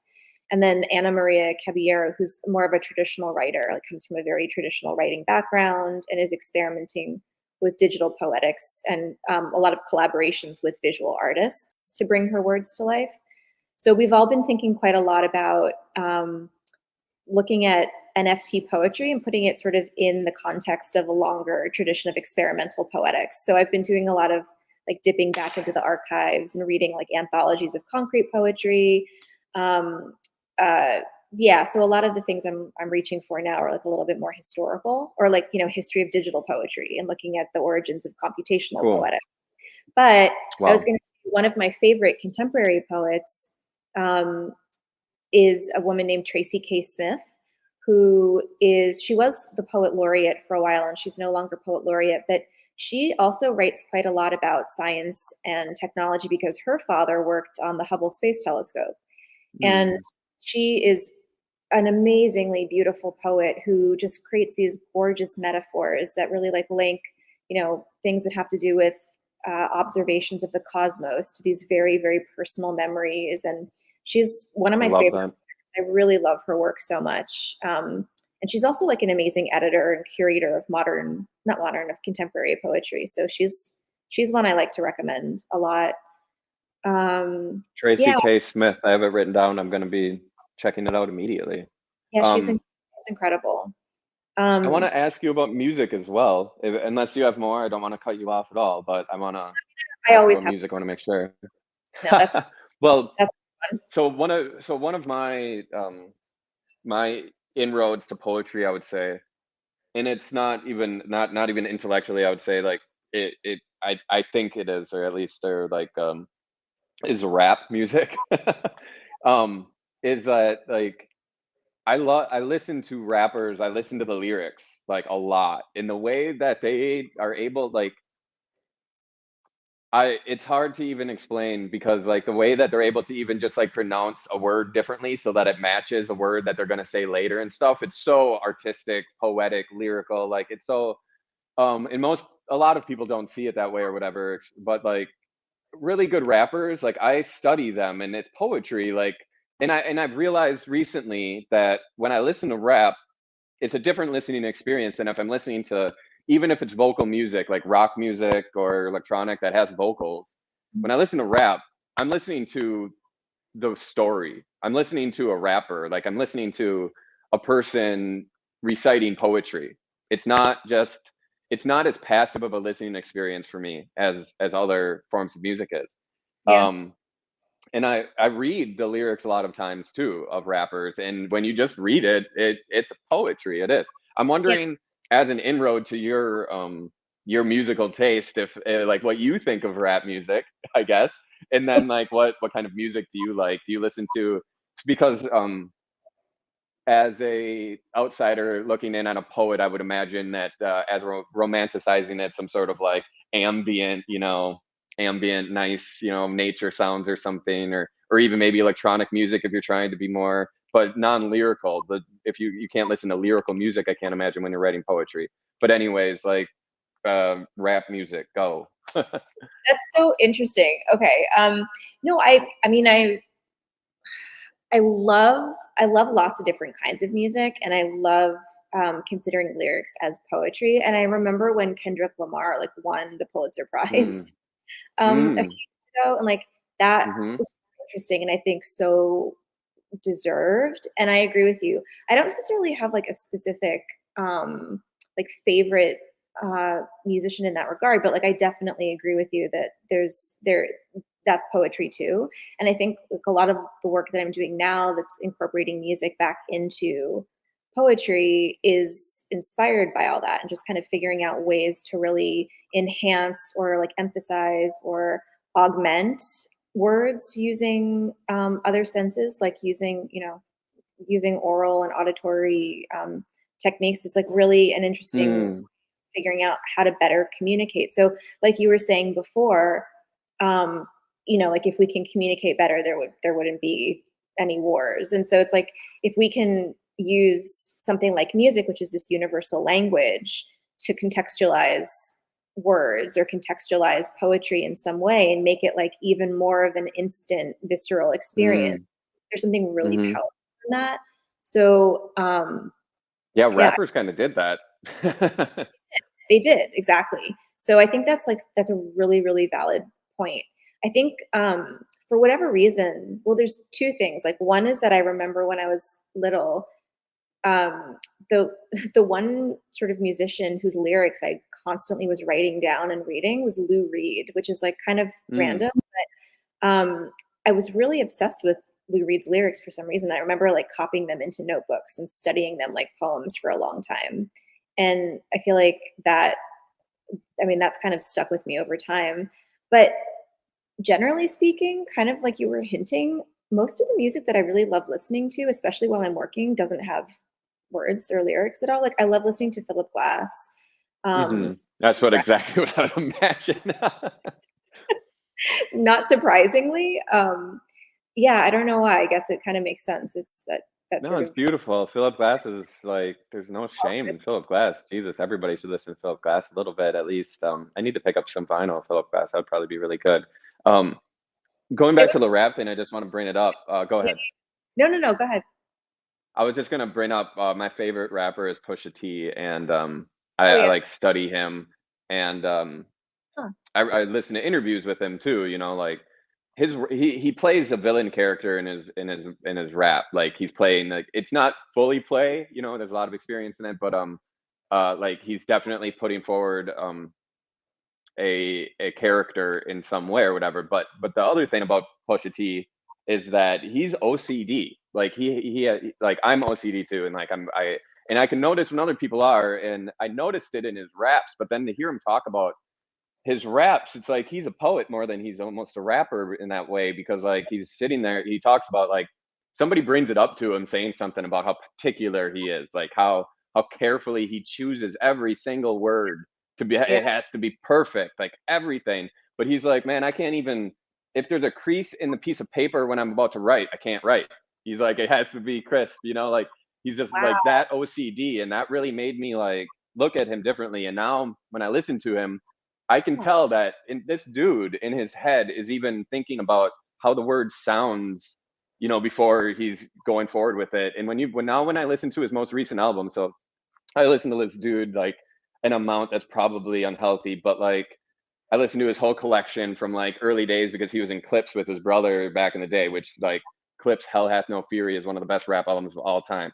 But now he's like working with Kanye on a lot of shit, still working with Pharrell. But his most recent album, if you see the scope, you can see the OCD and the precision just turn into like, he That's is so pinpointed on his new album. Like you can tell every word, the cadence of the word, every single thing is keyed in.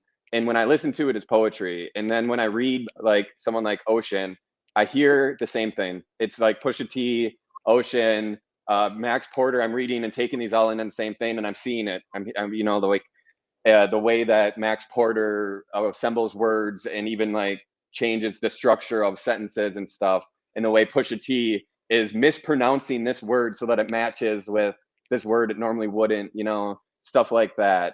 So, anyways, like that's my rant about poetry and Pusha T. I don't going nowhere with it. Oh, that's so fascinating. I think the thing that's sticking with me like almost the most about that is you saying that he's so OCD that he won't even write on a piece of paper that has a crease in it. And that like Yeah. rings so true. I think like especially for poets, like you're so particular about exactly how things are arrayed. It's not just the way, you know, it's not like you can just write it anywhere or have it look any way. Like poetry has a shape, and like even if you're talking about spoken word or slam poetry or something that's more auditory and not like written, it still has like a structure and a shape to it that feels very architectural in a way.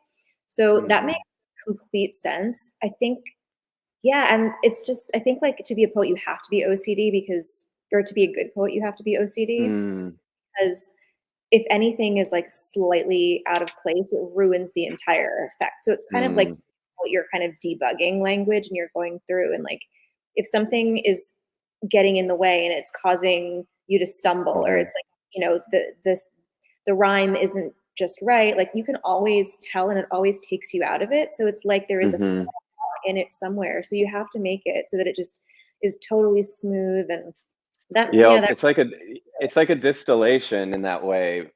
There's a like something I always think about probably on a daily basis. I have all this shit rattling around in my head, but it's like that this idea that if something is not contributing, it's taking away.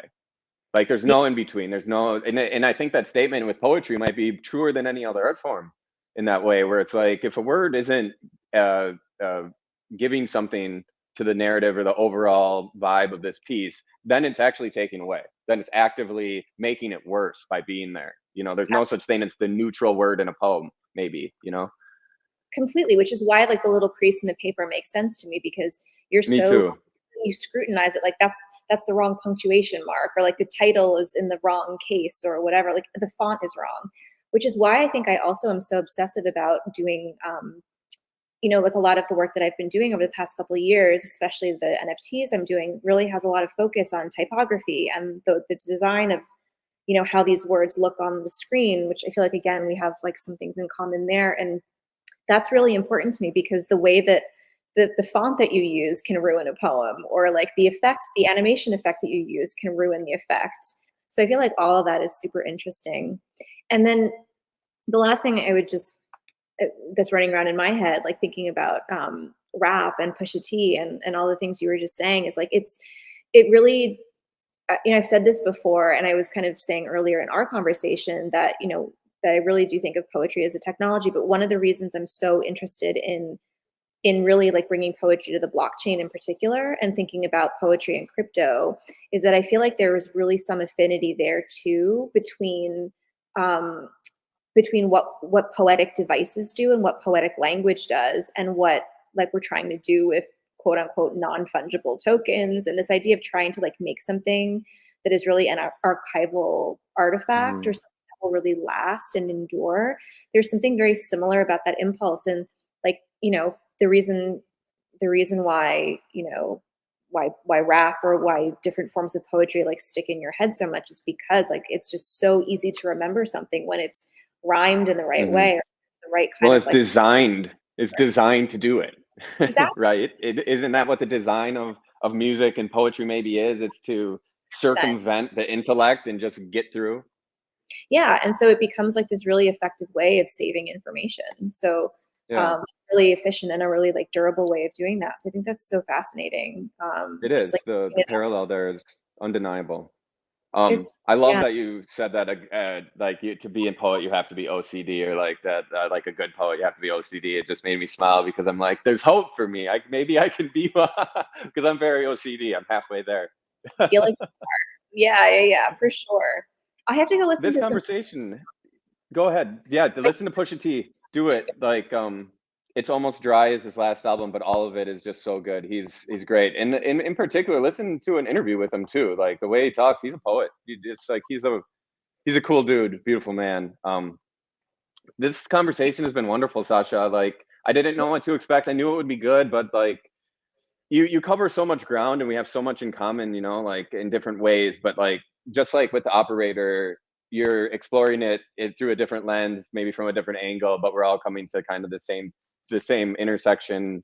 And I love it. I'm sitting here thinking too, it's like, man, I want to have a conversation with operator and you. Like maybe we Oh, can do a spaces sometimes, like through FakeWhale, we could do a spaces with operator, you and maybe Annika even or something like that. But anyways, not to get ahead of myself, this has been wonderful. Is there anything in particular that you would like to promote? Anywhere you would like to point people? We obviously covered your book. This is available everywhere. I got it on Amazon. I'm sure you can get it multiple other places.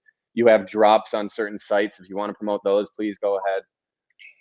that's very kind. No, I think I said it already. Just I promote everything on social media, so just at Sasha Stiles on Twitter is usually the best place. And I like just hanging out on Twitter and having interesting conversations is really fun for me too. So I've gotten into quite a few very like thought provoking conversations about language and auto poetics and things like that on Twitter. So that's kind of my favorite place It's to. fascinating to me that there's an entire scene of NFT crypto poetry, or like honestly, there's more of a vibrant poetry scene than I've ever. Maybe because it's online and I can see it, but yeah, Well, it's I'm so active. It looks very energetic. it's very energetic, and I'm really excited for there aren't that many Ocean Vuongs in the crypto Mm. scene, I would say. Like there aren't a lot of those contemporary poets that you've read and you've seen like Is it more the tech people coming to poetry than poets coming to tech? I think it's just it's sort of a different group of writers maybe, or it's people that have been sort of like writing on their own and they haven't really made their way into. Bloggers.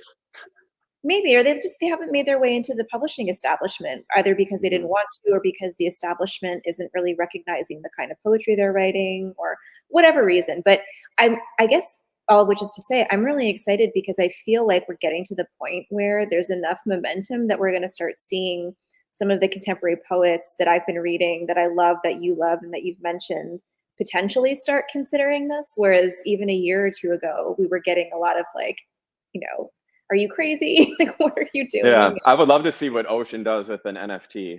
That's what I'm thinking. I feel like maybe there's a cool like music poetry collab between you and Ocean in the Yeah, making thing. But yeah, a lot of cool stuff happening.